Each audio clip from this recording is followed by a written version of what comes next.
ఓం శ్రీ గురుభ్యో నమః. శ్రీ యోగి రామానంద యతీంద్రాయ నమః.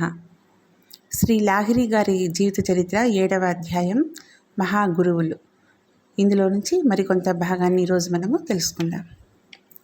మూర్తి పూజ అంటే స్థూల పూజ అంటే విగ్రహారాధన మీద నమ్మకం లేని ఇంజనీర్ భూతనాథ్ సేనుడు అస్సాంలో పనిచేస్తూ ఉండేవాడు.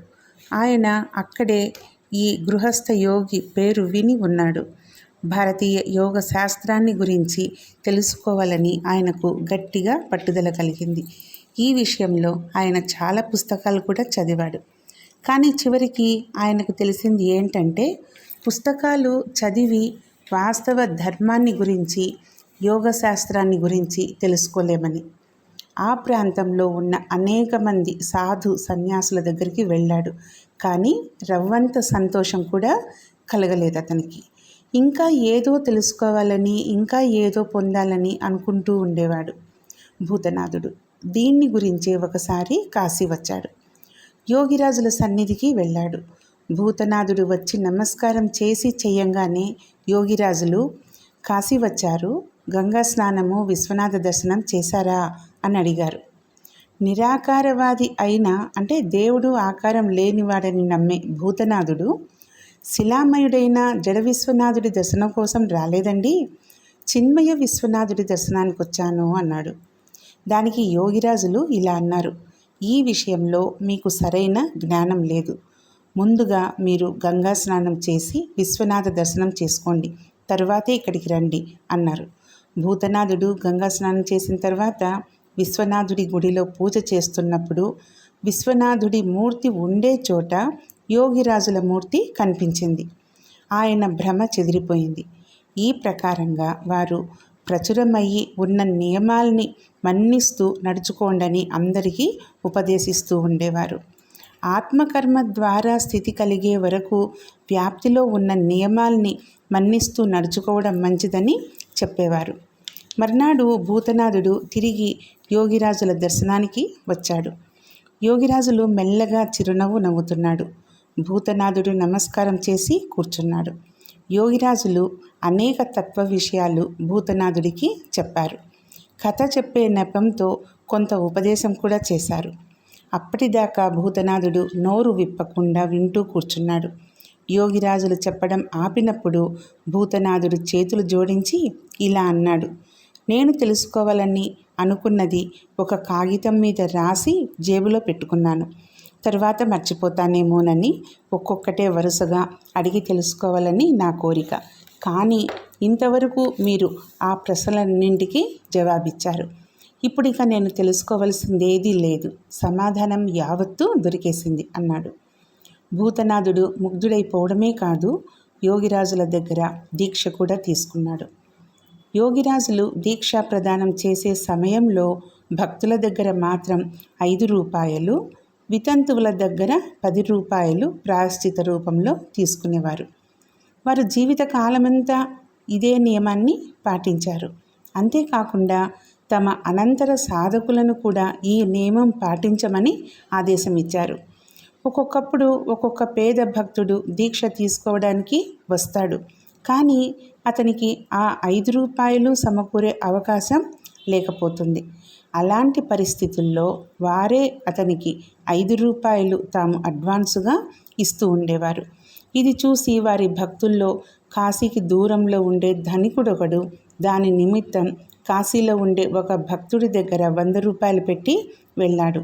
అవసరం పడ్డప్పుడు బీదవాళ్లకు సహాయపడేందుకు వీలుగా యోగిరాజుల దీక్షల ద్వారా సమకూరిన ఈ డబ్బు నేరుగా వేరేగా పెట్టేవారు.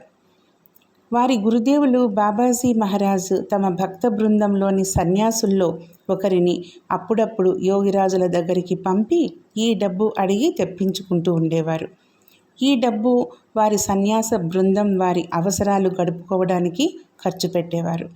దీక్ష తీసుకోవడానికి ముందు ప్రాయశ్చితం చేయడం శాస్త్రీయ విధానం. అందులో అనేకమైన తంటాలు కూడా ఉన్నాయి. అందువల్ల యోగిరాజులు శిష్యుల ప్రాయశ్చిత రూపమైన ఆ డబ్బును తమ గురుదేవుల సేవకు, వారి సాధుభక్తుల సేవకు వినియోగించడం వల్ల అదే ఫలితం కలుగుతుందని నిశ్చయించారు. యోగిరాజులు తమ భక్తుల్లో ఒకరికి ఇలా రాశారు: నేను ఇతరమైన మరి దేంట్లోనూ కూడా లేను, దానికోసం విరక్తుణ్ణి కాను. శ్రీయుక్త రామదాస్ మైత్ర గారు నా మిత్రులు.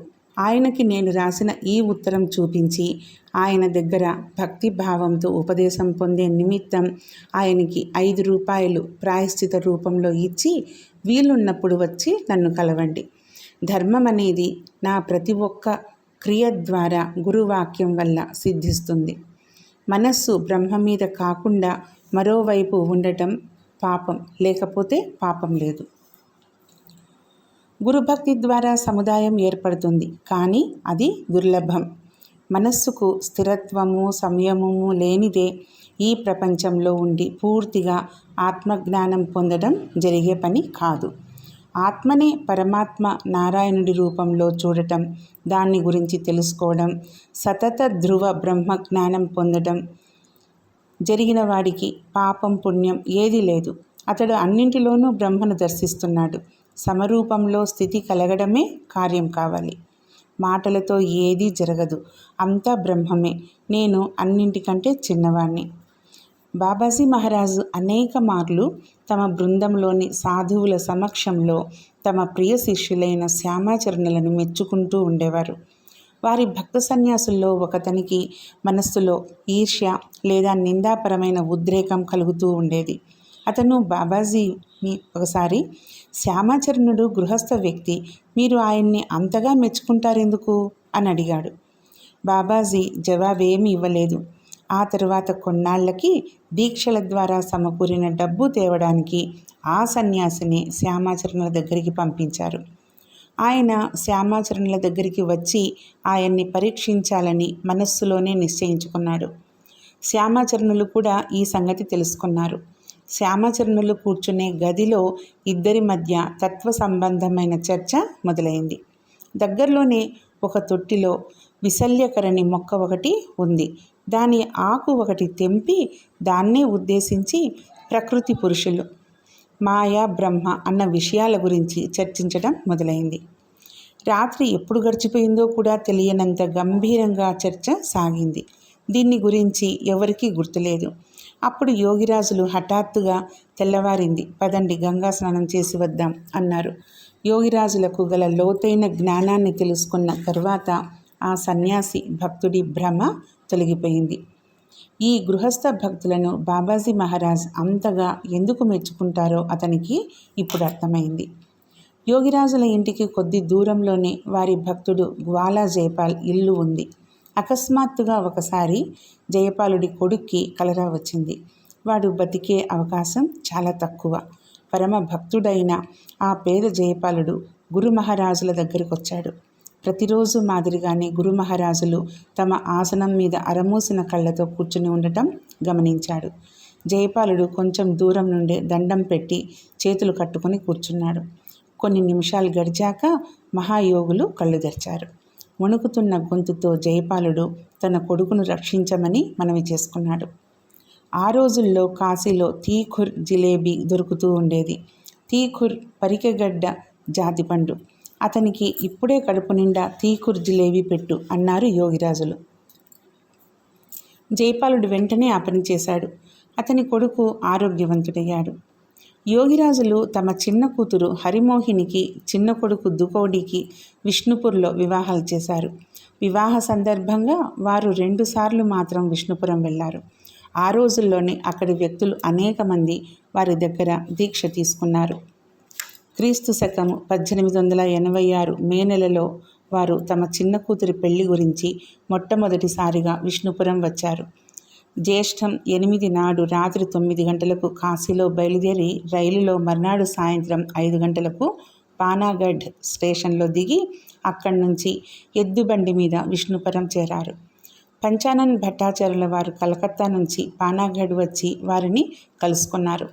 ఆ తరువాత క్రీస్తు శకము 1891 మే నెలలో చిన్న కొడుకు వివాహ సందర్భంగా కూడా రెండోసారి విష్ణుపురం వచ్చారు. అప్పుడు కూడా పంచానన్ భట్టాచార్యుల వారు వారిని పానాగఢ్లో కలుసుకున్నారు. విష్ణుపురంలో కైలాన్ చంద్ర వంద్యోపాధ్యాయులనే బీద బ్రాహ్మణుడు ఒక ఆయన ఉంటూ ఉండేవారు. ఆయన శివదాస్ భట్టాచార్య గారి ఇంట్లో గృహ శిక్షకులుగా పనిచేసేవారు. కైలాసబాబు గారు యోగిరాజుల దగ్గర దీక్ష తీసుకోవాలని తహతహలాడుతున్నారు. కానీ దీక్ష తీసుకోవడానికి ఆయన దగ్గర 5 రూపాయలు లేవు. అందువల్ల ఆయన శివదాస్ భట్టాచార్య గారిని 5 రూపాయలు అప్పు ఇమ్మని అడిగారు. శివదాస్ బాబు గారు ఆయన చెప్పేదంతా విని వేళాకోళం చేస్తూ ఇలా అన్నారు: నువ్వు తీసుకోబోయే దీక్ష వివరాలు నాకు తర్వాత చెప్పేట్లయితే డబ్బిస్తాను అన్నారు. కైలాసబాబు గారు ఆయన పెట్టిన షరతును ఒప్పుకొని 5 రూపాయల అప్పు తీసుకొని వెళ్ళిపోయారు. కైలాసబాబు గారు దీక్ష తీసుకోవడానికి యోగిరాజుల దగ్గరికి వచ్చినప్పుడు దీక్షకు సంబంధించిన విషయాలన్నీ చెబుతానని మాట ఇచ్చి వచ్చారు మీరు, మీకు నేను దీక్ష ఇవ్వను అన్నారు ఆయన. అప్పుడు కైలాసబాబు గారు ఎవరికి ఏమీ చెప్పనని అన్నారు. అప్పటికీ యోగిరాజులు ఒప్పుకోలేదు. చివరికి కైలాసబాబు గారు శివదాస్ బాబు గారి దగ్గరికి వెళ్ళి యోగిరాజులకు అంతా తెలిసిపోయింది, వారు నాకు దీక్ష ఇవ్వరు అన్నారు. శివదాస్ బాబు గారు నవ్వుతూ, దీక్ష విషయంలో మీరు నాకేమీ చెప్పక్కర్లేదు, నేనేదో సరదాకు అన్నానంతే, మీరు వెళ్ళి దీక్ష తీసుకోండి అన్నారు. ఇది జరిగిన తర్వాత కైలాసబాబు గారికి దీక్ష లభించింది. క్రీస్తు శకము 1892లో యోగిరాజుల రెండో కొడుకు దుకౌడి లాహిరికి చిత్త విక్షేపం కలిగింది. కాశీలో ఉన్న వైద్యులందరికీ చూపించినప్పటికీ కూడా ఫలితం లేకపోయింది. బర్ద్వాన్లో ఉన్న తిరోల్ కాళికాలయం నుంచి ఓషధి తెప్పించి ఇమ్మని చాలామంది చెప్పారు. యోగిరాజులు బ్రహ్మజ్ఞులైనప్పటికీ కూడా సాధారణ లోకాచారాన్ని పూర్తిగా గౌరవిస్తూ ఉండేవారు. ఈ విషయంలో వారు తారకేశ్వర్ స్టేషన్ మాస్టర్గా ఉన్న తమ భక్తుడొకరికి ఉత్తరం రాసి తిరోల్ తారకేశ్వర్కు దాదాపు 9 కోసుల దూరంలో ఉంటుందని, దారి కూడా బాగాలేదని సమాచారం తెలుసుకున్నారు. మరోవైపు నుంచి తెలిసిందేంటంటే బర్ద్వాన్ స్టేషన్ నుంచి తిరోల్ 7-8 కోసుల దూరం ఉంటుందని, దారి కూడా బాగా ఉందని. క్రీస్తు శకం 1892 డిసెంబర్ నెలలో వారు కాశీలో రైలెక్కి బర్ద్వాన్ స్టేషన్లో దిగారు. పంచానన్ భట్టాచార్య గారు అంతకు ముందు నుంచే అక్కడ ఉన్నారు. యోగిరాజుల కోసం ఒక పల్లకి ఏర్పాటు చేసి ఉంచారు. యోగిరాజులు పల్లకిలో తిరోల్ వెళ్ళారు. అక్కడి కాళికాలయంలో ఓషధి తీసుకొని కాశీ తిరిగొచ్చారు. కానీ ఆ ఓషధి వల్ల కూడా కొడుక్కి నయం కాలేదు. ఇది చూసి కాశీమణిదేవి గారు, మీరుండగా మరో ఓషధి అవసరమేమిటి అన్నారు. ఆ తర్వాత యోగిరాజులు ఒక మూలిక ఇచ్చారు. దాన్ని సేవించిన తర్వాత వారి కొడుక్కి చిత్త విక్షేపం తొలగిపోయింది. ఈ అధ్యాయంలోని మరికొంత భాగాన్ని రేపు తెలుసుకుందాం. ఓం శ్రీ గురుభ్యో నమః.